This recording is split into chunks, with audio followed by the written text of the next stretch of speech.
nosotros, los organizadores, un gusto tener con nosotros al doctor Mario Teodoro Ramírez.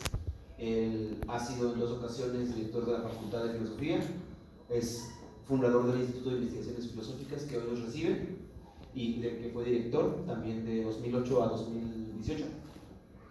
Es miembro del Sistema Nacional de Investigadores, también desde 2000, no, desde 95, desde el 80 casi desde que se fundó el Sistema Nacional de Investigadores, y actualmente ostenta el nivel 3, que es casi el máximo nivel que otorga el Sistema Nacional de Investigadores.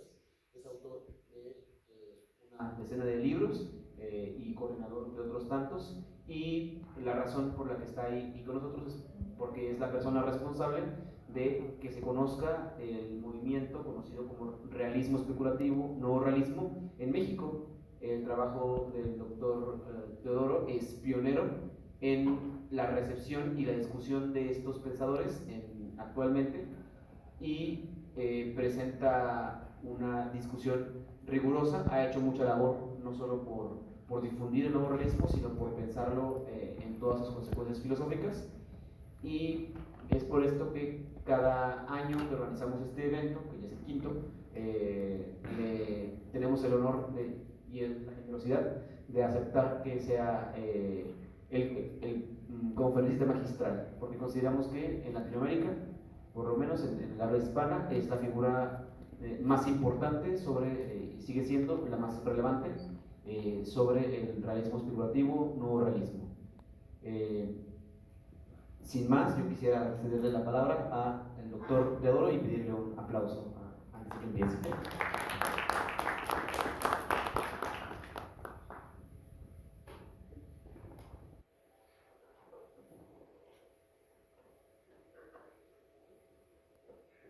Bien, pues muchas gracias.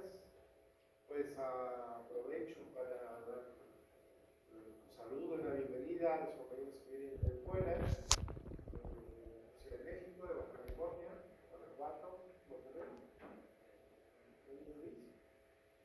Bueno, ya sí, efectivamente, como dice Gerardo, nos hemos reunido en varias ocasiones. Esperamos que este evento ahora salga bien, y hay que agradecerle a Gerardo también el trabajo de organización y la metido, y acá el aplauso también, ¿no?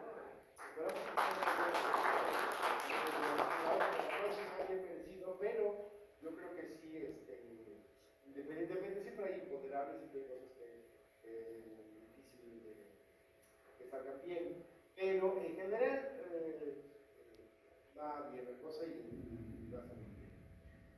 Bueno, pues agradezco la invitación también a participar como conferencista en esta ocasión. Les voy a presentar un trabajo, voy a leer un texto que está en proceso. Va a ser muy interesante aquí el diálogo con ustedes para permitirme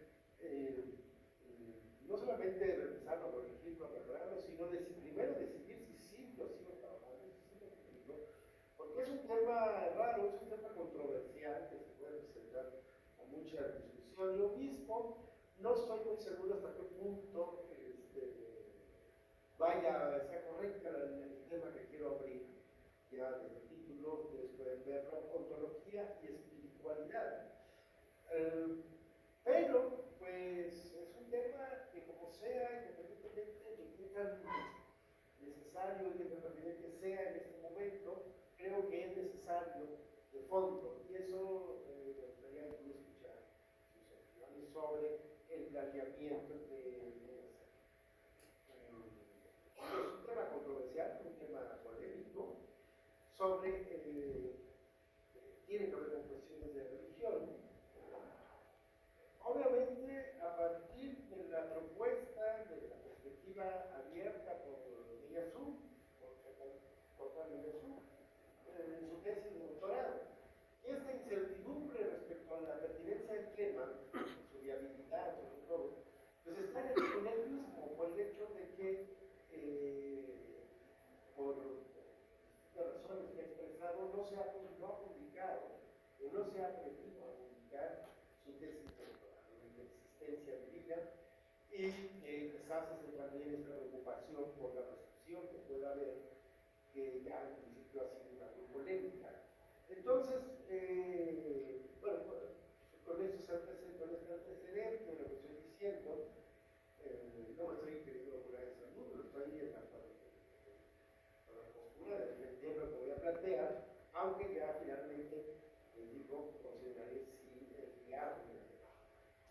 Bien, en esta intervención voy a intentar responder a la pregunta de si es posible una espiritualidad filosófica, es decir, una espiritualidad racional, crítica, objetiva e incluso un verdadero oxímoron materialista.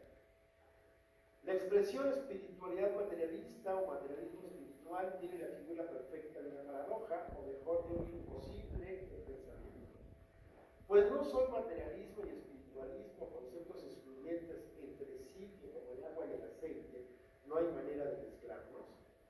Permítanme contarles que una investigación científica reciente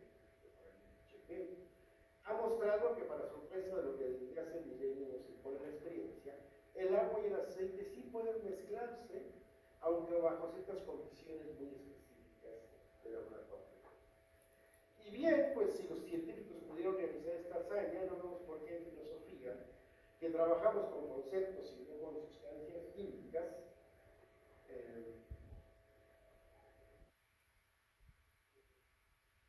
no podríamos lograr la también hazaña intelectual de mezclar materialidades.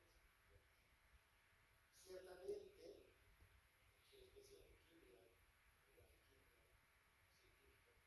ciertamente, al igual que la lograda mezcla de agua y aceite, se requerirían condiciones conceptuales muy específicas, muy precisas, para lograr la unión de espiritualismo y materialismo, iniciar la historia de un materialismo espiritual o de una espiritualidad materialista que, suponemos, vendría a resolver muchos y diversos problemas teóricos y prácticos que la humanidad se ha planteado desde hace siglos. De las condiciones conceptuales específicas para la formulación consistente del oxímoron espiritualidad materialista, nuestro agua-aceite filosófico, me ocuparé en esta exposición. Bien, aunque en referente al Megasum, voy a irme como otros planteamientos que he hecho en cuanto al realismo especulativo, al horizonte más amplio de la historia de la filosofía, donde, como siempre, tenemos que posicionarnos en filosofía. Es un tópico de nuestro tiempo y ya desde hace varias décadas hablar tanto de crisis de espiritualidad como de propuestas de nueva espiritualidad. A decir verdad, las expresiones están bastante manoseadas y ambas guardan un cierto punto religioso.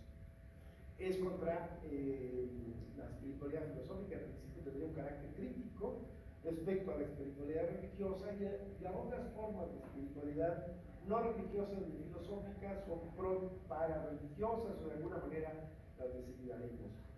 Crisis de espiritualidad se usa para designar la cada vez mayor ausencia de religión en las sociedades modernas y la insidiosa expectativa de restablecer sin más la religión tradicional. Si hay una crisis de espiritualidad, eso está mal, estamos mal, hay que restablecer la religión.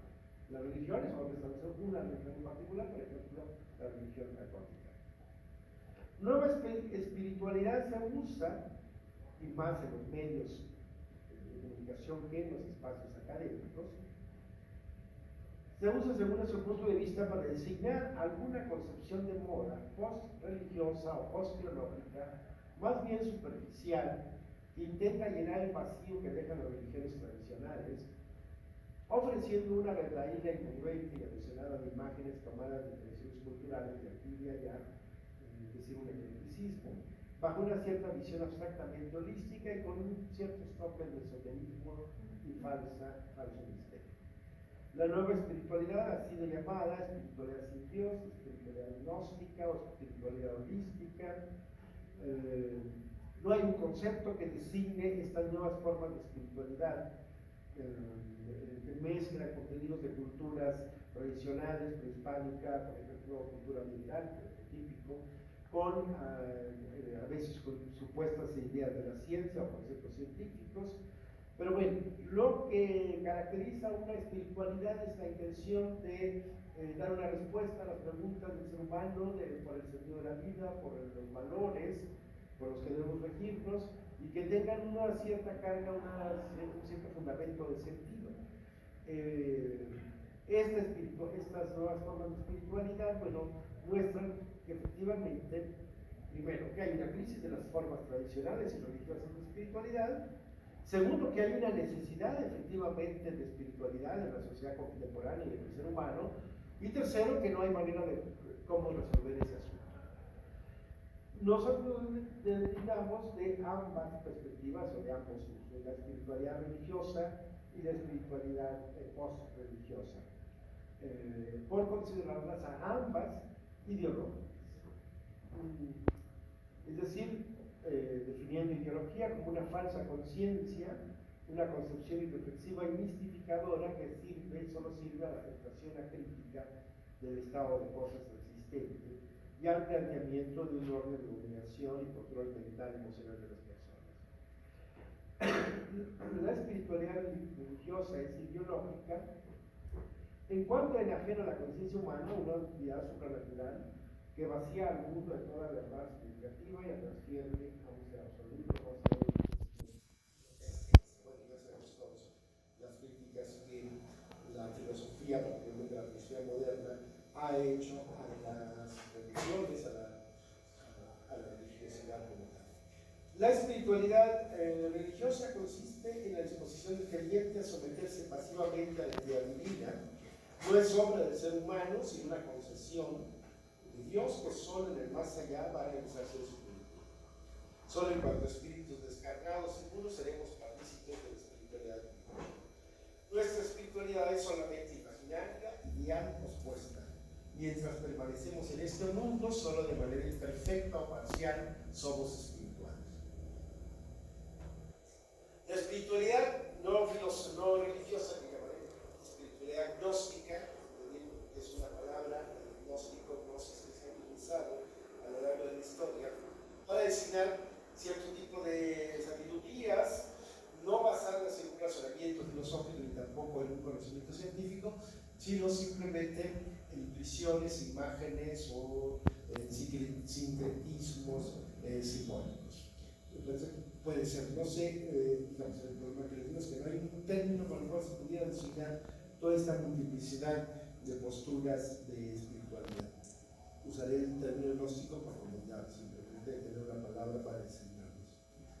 Esta espiritualidad asume que lo espiritual ya existe en el mundo en la forma vaga y cuasi material de una energía psíquica, de una fuerza vital que se hace presente en todas las formas de existencia, o bien de unos símbolos enigmáticos que nos conectan con los misterios del universo, o bien en la forma de una conciencia individual albergada que aspira a salir del cuerpo físico para identificarse con el fondo misterioso de la vida.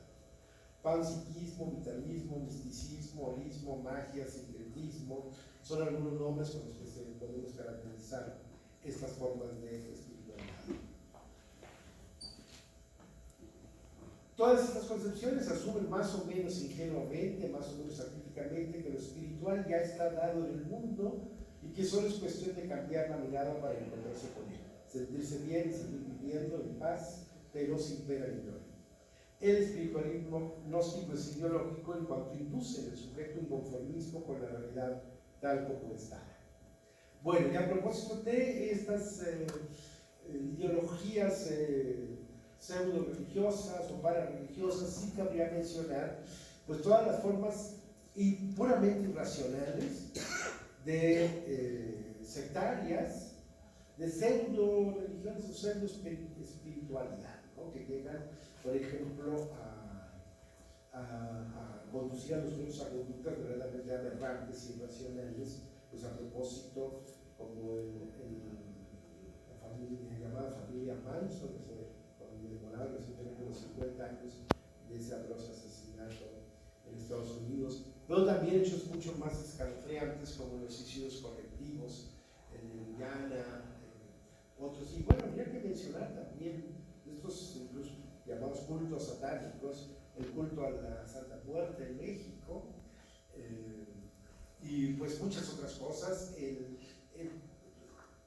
usos de la espiritualidad para el timo y la estafa de ingenuos y ambiciosos, como la cienciología y otras posturas que son perversiones socioculturales muy conocidas, que sí sería necesaria una deconstrucción filosófica, pero bueno, hay veces que se trataría más de una crítica o una terapia psicosociológica para el análisis de estos fenómenos, y en otros casos pues simplemente la denuncia y la acción policíaca sin más. Pero en filosofía no podemos ignorar que existen estos fenómenos y hasta qué punto reflejan la incapacidad de la filosofía para dar una respuesta a estas cuestiones sobre la necesidad de espiritualidad, de identidad simbólica, emocional que tenemos los seres humanos.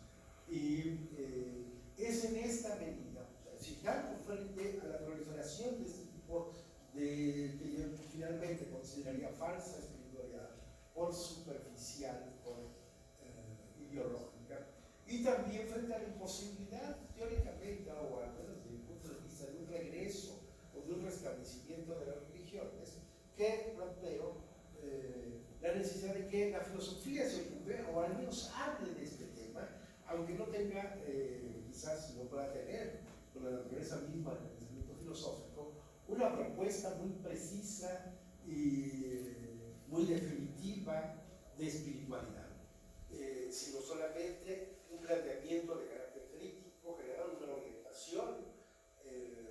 Es cierto, no sería para nada interesante una espiritualidad filosófica en el sentido de estas formas que estoy criticando.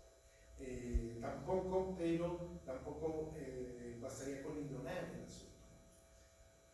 Bien, lo más negativo e inaceptable del funcionamiento ideológico tanto de la espiritualidad religiosa como de la espiritualidad gnóstica es que encubre el verdadero sentido en que la espiritualidad puede o debe tener, su valor, su importancia para el ser humano.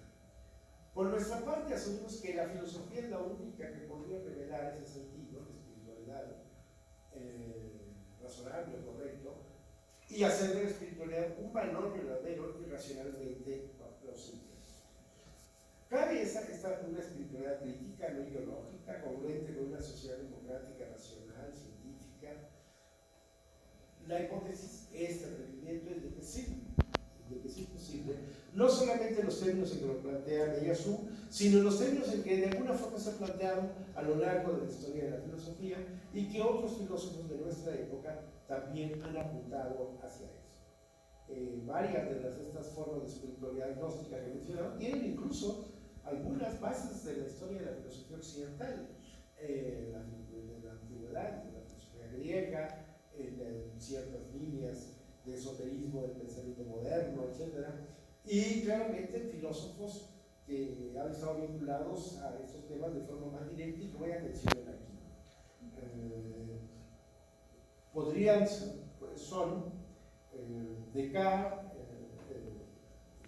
Spinoza, Hegel, Feuerbach, de los que voy a mencionar. Podría agregarse también a Bergson, que habla cuando este tema está presente en su filosofía con el tema de la espiritualidad, también en la filósofa Simone Weil, y en el siglo XX, pues algunos pensadores como Giorgio Agamben, como Jean-Luc Nancy, y ahora pues como Meillassoux. Bueno, una diferencia inicial que no podemos renunciar a ella de la espiritualidad filosófica sería el carácter crítico racional del pensamiento filosófico, y que no lo podríamos eliminar. Otro elemento que digamos, cualquier postura de espiritualidad religiosa o post-religiosa, gnóstica, plantearía es que la espiritualidad tiene que ver con una dimensión emocional y práctica. Generalmente los tipos de espiritualidad consisten en una serie de reglas o de regulaciones de la vida práctica, sobre todo individual. Hay un aspecto individualista, la espiritualidad siempre va dirigida a una especie de fortalecimiento del ego. Una de las derivaciones de esta preocupación por la espiritualidad pues serían todas estas teorías de psicología de autoayuda que tienen como punto, como referente el sujeto individual, el ego, carente de orientaciones, sufriente, etcétera, necesitado de explicaciones, de identidades, de identificaciones. Y en este sentido la espiritualidad filosófica no se concentraría o pensaría en términos de la relación yo-otro, el sujeto y el mundo, el sujeto y la realidad, el sujeto y la comunidad, pero como les digo, bajo una perspectiva racional. Al final de esta intervención, hablando de Megasume, tocaré el tema de cuál es la dimensión emocional o cuál es el sentimiento, el nivel sentimental vinculado, válidamente vinculable a una espiritualidad filosófica. Bueno, también otro rasgo de las formas de espiritualidad, tanto religiosas como post-religiosas, es el carácter doctrinario de estas, es decir, el de consistir en un conjunto de verdades o de dogmas más o menos acabados, y en el caso de la filosofía, como sabemos, pues el carácter antidogmático del pensamiento filosófico, que concibe, que concibe el pensamiento o a la espiritualidad, en todo caso, como un movimiento inacabable del pensamiento. Bien, pero filosóficamente, como filósofos, lo primero que nos planteamos respecto a una propuesta como la que estoy esbozando aquí, pues es ir a los conceptos. ¿Qué entendemos por espiritualidad? ¿Qué significa espiritualidad? ¿Qué significa espiritual? ¿Qué significa espíritu? Bueno, propongo una definición no muy distinta de definiciones tradicionales, pero que tendríamos que especificar. Espiritualidad consiste en la asunción de que existe una dimensión de la existencia humana que va más allá de la realidad material, biológica y cultural, que es el sentido de la vida humana consiste en un poder o una potencia de trascendencia, es decir, que el ser humano se encuentra destinado a algo más que a lo que le determina su existencia actual. Eso va tanto en la espiritualidad religiosa como en la gnóstica, como en la filosófica. Hay de base el elemento de que somos partícipes o poseemos un nivel de realidad, un nivel de ser, que es el espíritu o lo espiritual, que se define en principio negativamente como aquello que no se reduce a las determinaciones reales, existentes, etcétera, sino que apunta, es un vector de trascendencia, es un vector de ir más allá. ¿Qué es eso? ¿Hacia dónde se va? ¿Cuál es su naturaleza? Ahí es donde empiezan ya las precisiones y las diferencias entre las distintas posturas. En principio,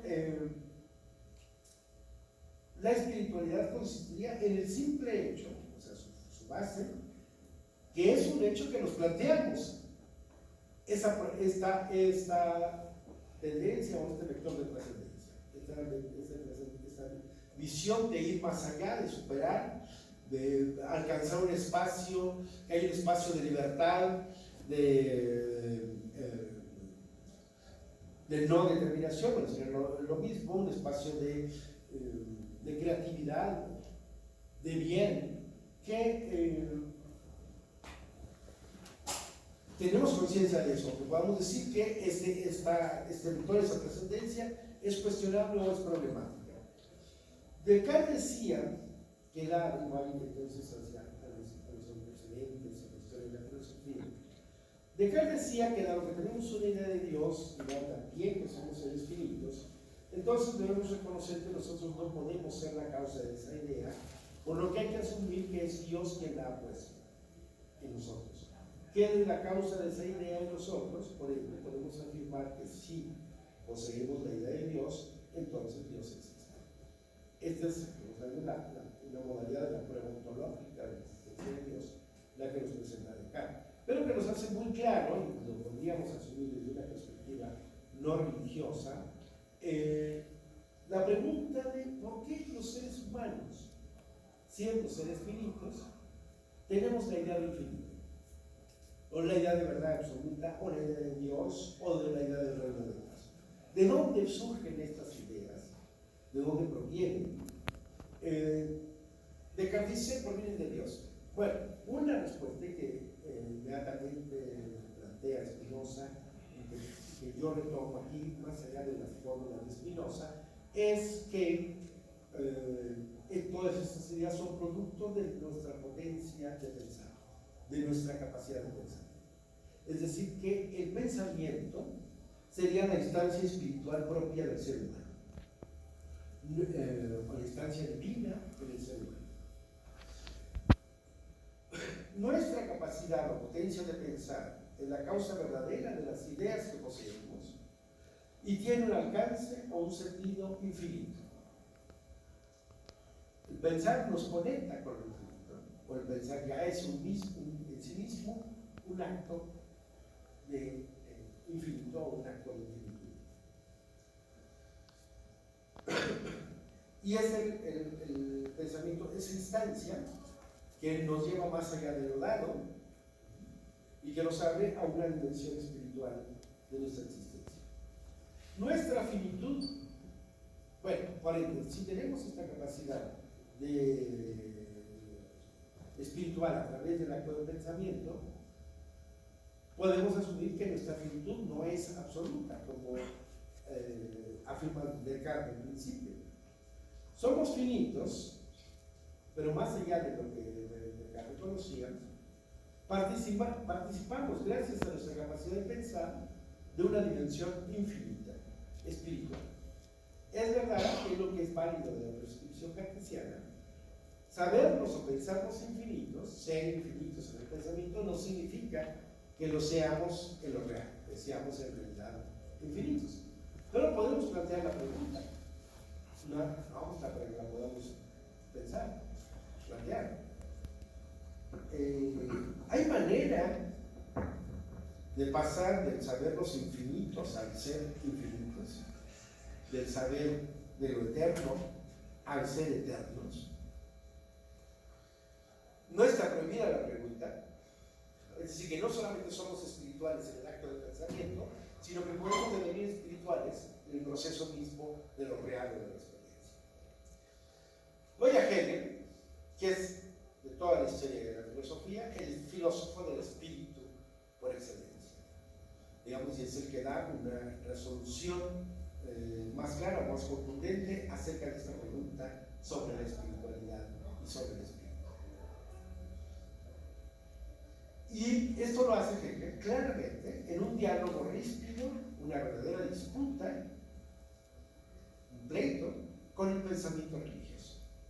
Hegel se propone apropiarse de los conceptos religiosos que se encuentran, según él, en un estadio inmediato y meramente intuitivo, para convertirlos en contenidos de un pensamiento reflexivo y puramente racional, para mostrar la fuerza y el alcance de su verdad, algo que la religión es incapaz de hacer atenida a sí misma.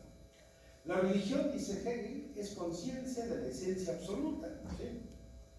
Pero solo desde el punto de vista de la conciencia, que es conciencia de la esencia absoluta, pero no ha aparecido, estoy citando, la esencia absoluta en y para sí misma, ni la autoconciencia del espíritu en esa forma.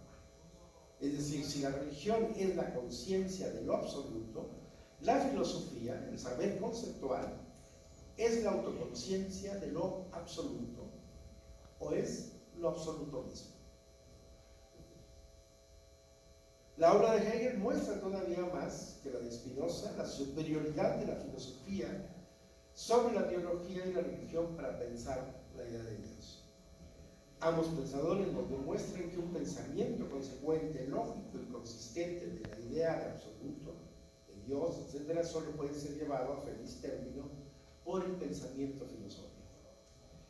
El supuesto, la base de esta postura, que estoy sosteniendo, es precisamente que la filosofía es, en cuanto a pensamiento racional e incluso en cuanto a pensamiento materialista, la verdadera teología, la única capaz de ofrecernos un concepto consistente y válido de Dios. Esto también resulta muy claro en muchos otros autores, pero por ejemplo en uno mexicano, pues en Luis Villoro y en sus reflexiones sobre el tema religioso, esta misma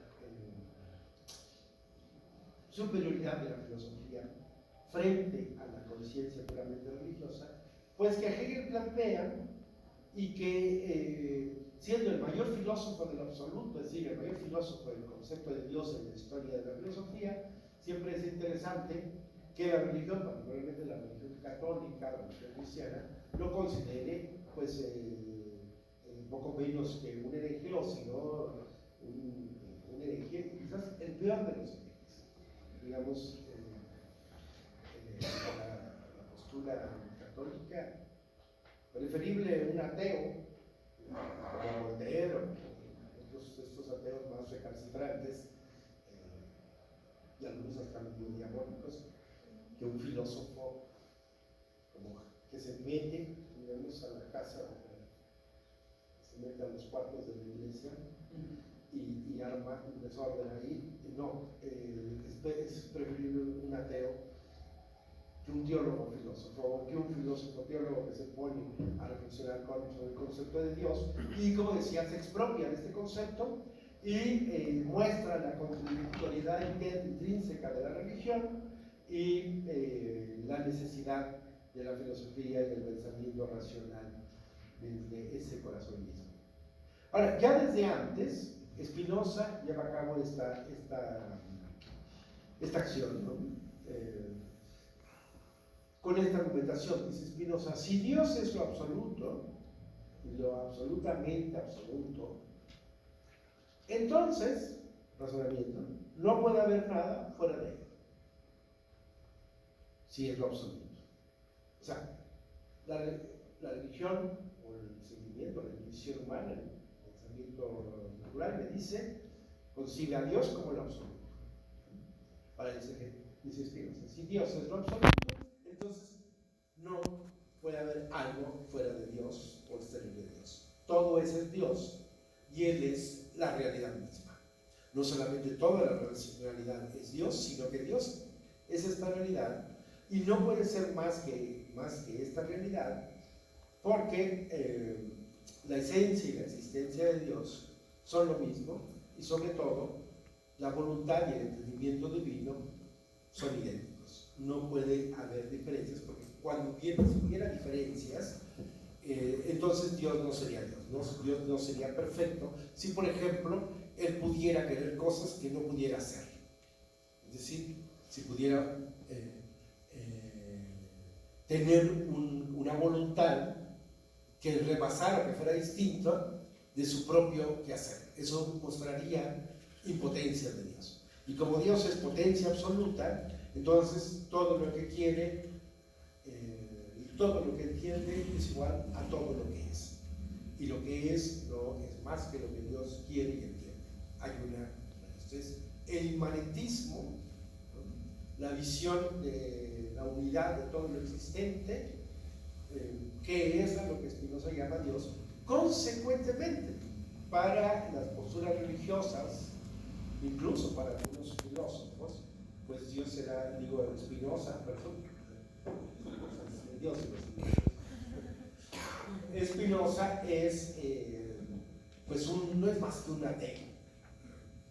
No es más un ateo que nos engaña con todo este razonamiento que es la ética según el orden geométrico y todas sus análisis y reflexiones no son más que las de un ateo encubierto.